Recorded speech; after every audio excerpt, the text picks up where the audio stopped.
जैसे हमें यहाँ शरीर मिला ये कच्चा है, इस किसी कारण से भी विनाश को प्राप्त हो जाता है।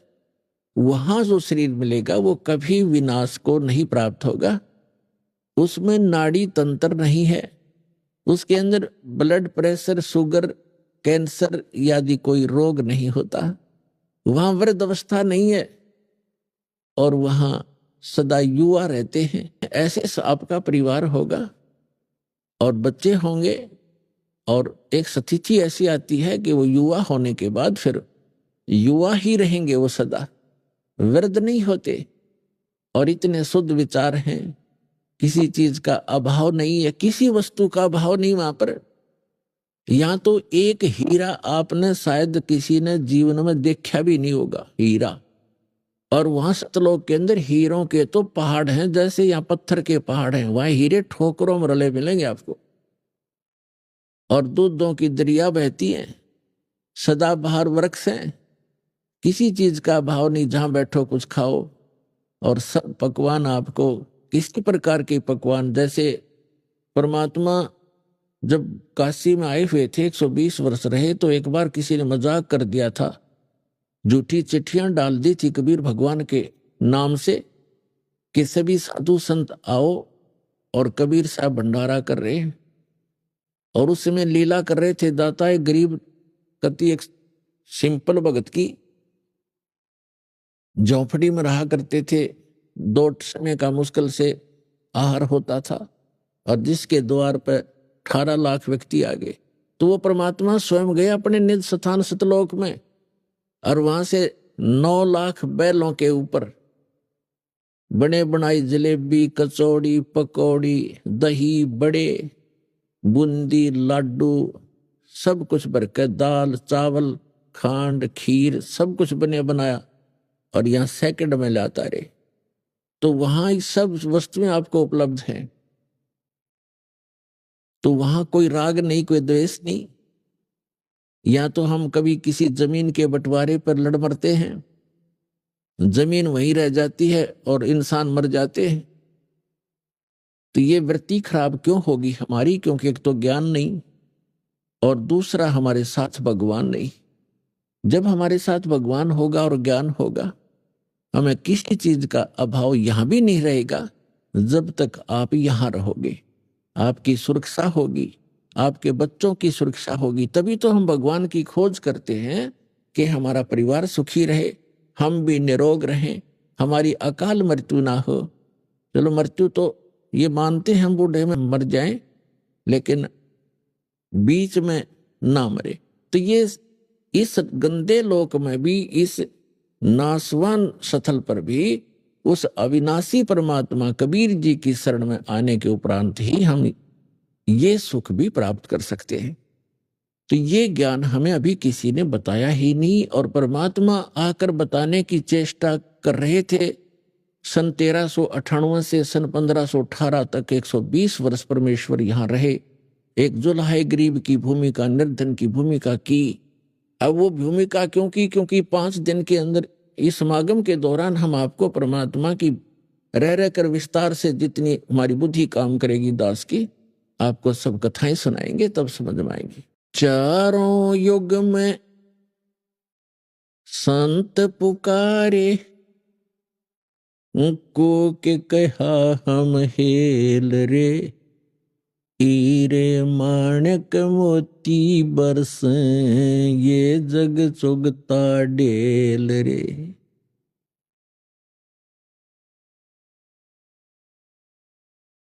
ये समागम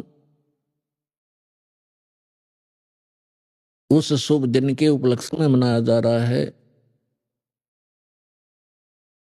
कि वो परमात्मा हमारे पिता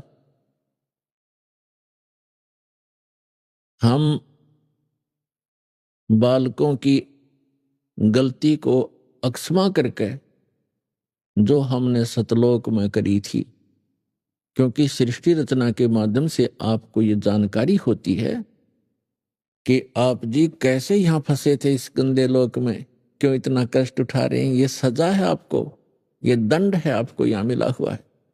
और इस जेल के अंदर जो थोड़ी बहुत सुविधा प्राप्त कर लेते हैं, हम उसी को सुख मान रहे हैं। जेल में सुख सपने में भी नहीं होता। तो इस 21 ब्रह्मांड जो या जेल है काल की, इसमें सुख स्वप्न में भी नहीं हो सकता किसी प्राणी को, चाहे वो पूरी पृथ्वी का राजा हो, चाहे वो स्वर्ग का राजा हो। तो ये जो स्थान है, यहां हम क्यों आए, ये सृष्टि रचना में आपको बताएंगे, ये समागम के दौरान भी आपको बताएंगे। तो उस गलती को अक्षमा करके परमात्मा हमें बालक जान के अब यहां आते हैं, हमें अपना निज स्थान बताने, अपने पाने की यानी सतलोक जाने की विधि बताने के लिए वो स्वयं ही आते हैं। जैसे उस परमात्मा के विषय में आप जी ने अभी प्रमाण सुना कि चारों वेदों में उसमें स्पष्ट है कि वो परमात्मा ऊपर रहता है, वहां राजा के समान ओवरऑल कंट्रोलर के रूप में सिंहासन पर विराजमान है। और उस परमात्मा की शक्ति, पावर ऑफ गॉड, उस परमात्मा की शक्ति सर्वव्यापक है। वो परमात्मा एक देशीय है, एक स्थान पर रहता है। जैसे सूर्य एक देशीय है और उसकी जो शक्ति है वो निराकार रूप में प्रत्येक को प्रभावित कर रही है। उष्णता उसकी शक्ति है, आप छाया में बैठे होते हो तो भी उसकी उष्णता आपको महसूस हो रही होती है। इसी प्रकार परमात्मा की जो शक्ति है प्रत्येक कण कण में विद्यमान है। परमात्मा एक स्थान पर है, नर आकार है, और वहां से गति करके यहां आता है। वो उद्देश्य क्या रखता आने का, पर वेदों में भी आपको बहुत बार प्रमाणित किया है और आगे भी बताएंगे कि वो परमात्मा यथार्थ भक्ति मार्ग बताने के लिए ही यहां आता है। हमें यदि किसी वस्तु की आवश्यकता है तो मोक्ष मार्ग है वो। मोक्ष माने यहां इस बंधन से छूट जावा, जो कर्म बंधन से हम बंधे हुए हैं, और कर्मों के बंधन से छुड़वाने वाले को बंदी छोड़ कहते हैं। और कर्म के बंधन को केवल वो बंदी छोड़ परमेश्वर सत्य पुरुष कबीर साहब ही छुड़वा सकते हैं। मासा घटे न तिल बधे विधना लिखे जो लेख, सच्चा सतगुरु मेट कर ऊपर मारे मेघ। अब जब परमात्मा यहां आते हैं, हम उस परमात्मा को पहचानते नहीं। क्यों नहीं पहचानते? क्योंकि हमने डेफिनेशन ऑफ गॉड व रॉन्ग सुन रखी होती है। परमात्मा की जो परिभाषा है वो हमने गलत सुन रखी होती है, जिस कारण से हम परमात्मा का कुछ और ही दृष्टिकोण से विवेचन करते रहते हैं और वही धारणा हमारे हृदय में समाई रहती है। इसलिए वो परमात्मा यहां परमात्मा कम और एक मानव की तरह अधिक लीला करता है, ताकि वो हम उसके निकट रहकर कुछ उनके ज्ञान को फॉलो कर सके। तो इसलिए वो परमात्मा स्वयं आकर के यहां पर ज्ञान देते हैं। तो वो परमात्मा ऊपर रहते हैं, वहां से गति करके आते हैं, अच्छी आत्माओं को मिलते हैं और उनको फिर अपने सतलोक ले जाकर अपना गवाह बनाकर छोड़ जाते हैं। अब उन गवाहों ने, उन जो साक्षी बने परमात्मा के, जिनको भगवान मिले, उन्होंने और साथ में हमारे पवित्र सदग्रंथों ने, दोनों ने रिल मिलकर ये सिद्ध कर दिया कि परमात्मा कैसा है, कहाँ रहता है, उसका नाम क्या है, उसके पाने की विधि क्या है, वो मेथड कौन सा है जिससे हम परमात्मा प्राप्त कर सकते हैं। और जो सदग्रंथों में और जिनको परमात्मा मिले उन महापुरुषों के अनुभव की जो उनकी अपनी अमर वाणी है, एफिडेविट है, वो दोनों मेल खा जाते, फिर संशय नहीं रहेगा आपको। फिर संशय नहीं रहेगा कि हम जो कर रहे हैं वो ठीक है या गलत है, वो फिर स्पष्ट हो जाएगा। इसलिए उस परमात्मा ने बताया है, वो परमात्मा चारों युगों में आते हैं और वो स्वयं ही आकर अपना ज्ञान कराते हैं। अथर्ववेद कांड नंबर 4 अनुवाक नंबर 1 मंत्र 1 से 7 में ये सारी सृष्टि रचना कोड वर्डों में दे रखी कि वो परमात्मा कबीर देव है, कबीर साहब है, और वो सभी ब्रह्म का भी, पर ब्रह्म का भी, और सभी ब्रह्मांडों का रचनहार है। और वो अपने द्वारा रची हुई सृष्टि को स्वयं ही ठीक ठीक बताता है। अन्य तो अटकलबाजी लगाते हैं, जैसे ब्रह्मा जी ने देवी पुराण में अटकलबाजी लगा रखी है। ऐसा सुना जाता है, ज्ञान और अज्ञान के आधार से मैं बता रहा हूं। तो जहां ज्ञान है फिर वो ज्ञान कहां रहा? अब थोड़े से हलवे में थोड़ा सा रेत भी डाल दे तो वो स्वाद ही सारा करकरा हो गया।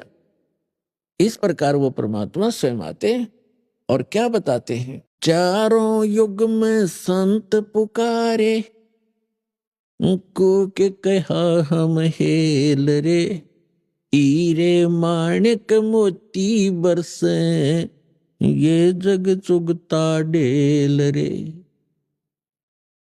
परमात्मा कहते हैं मैं चारों युगों में आया और चारों युगों में अच्छी आत्माओं को मिला जो संत कहलाए, और हमने आवाज लगा लगा कर कूक कहा हम हेल रे। कूक माने ऊंचे स्वर तक गुरज गुरज के आवाज लगा लगा के बताया कि ये साधना तुम कर रहे हो गलत है, ये पूजा गलत है, ये साधना करो। शास्त्र विधि त्याग कर मनमाना आचरण करने वाले डड़े ढो रहे हैं। ये जग चुगता ढेल रे, हीरे मोती समझकर कंकर इकट्ठे किए बैठे हो आप, और हम हीरे और मोती इनकी वर्षा कर रहे हैं शास्त्र अनुकूल साधना और मंत्रों की, जिससे आपको मोक्ष रूपी हीरे प्राप्त होंगे, आपका जीव सुखी होगा। हमरा ज्ञान किन्हे ना सुनिया, पर भी लेन जात है दुनिया। हमारा ज्ञान किसी ने नहीं सुना, किसी ने नहीं सुना, और वहां पर भी लेने जाते। जैसे आप देख रहे हो केदारनाथ के ऊपर इतना भयंकर फ्लड आकर के बदल फट गया, वहां तहस नहस हो गई, बहुत से नुकसान हुए, बहुत से श्रद्धालु मारे गए। यदि अमरनाथ के ऊपर जाते हैं, शायद ही कोई ऐसा वर्ष गया होगा जिसमें 100, 200, 1000, 15 से ना मरे हों दर्शक श्रद्धालु। तो पुण्यात्माओं, आत्मा भगवान बिना रह नहीं सकती, इसका स्वभाव है। इसको आवश्यकता उस भगवान की, जिस दिन से ये उससे बिछुड़ी है उसी दिन से उसको वो सुख नहीं प्राप्त हो रहा जिसको ये छोड़कर आ चुकी है। तो यहां परमात्मा कहते हैं हमरा ज्ञान किने ना सुनिया, और वहां धक्के खान जात है दुनिया, पर भी लेने जाती जोड़ तालाब में नहाने के लिए। है कहीं गीता और वेदों में प्रमाणिक की साधना से मोक्ष होगा? तो ये कहां से ग्रहण किया? ये शास्त्र विरुद्ध साधना है। इन लोक वेद बना रखा है अज्ञानी संतों, ऋषियों और आचार्यों ने। अब परमात्मा क्या बताते हैं? सतयुग में सत सुकृत कह टेरा, त्रेता नाम मुनींदर मेरा, द्वापर में करुणा में कहाया, और कलियुग नाम कबीर दराया। चारों युग में संत पुकारे, और कूक कहा हम हेल रे, हीरे माणिक मोती बरसे, ये जग चुगता ढेल रे। पुण्यात्माओं, किसी भी महापुरुष का इतिहास आपको नहीं मिलेगा जो चारों युग के अंदर आए हों, और चारों युग से आगे की भी जो जिन्होंने जानकारी दी हो, और सृष्टि की रचना की जानकारी जिन्होंने दी हो, तो वो परमात्मा है जिसने अपने द्वारा रची हुई सृष्टि को ठीक ठीक बताया। क्या बताया है? परमात्मा इस वर्तमान के चल रहे चतुर्युगी में सबसे पहले सतयुग के अंदर सत सुकृत नाम से यहां प्रकट हुए थे, और ये लीला ऐसी ही करते हैं। परमात्मा वो परम अक्षर ब्रह्म, इनफैक्ट वास्तव में यदि कोई भगवान है, परमात्मा है, तो एक ही है। परमात्मा एक है, प्रभु अनेक हैं।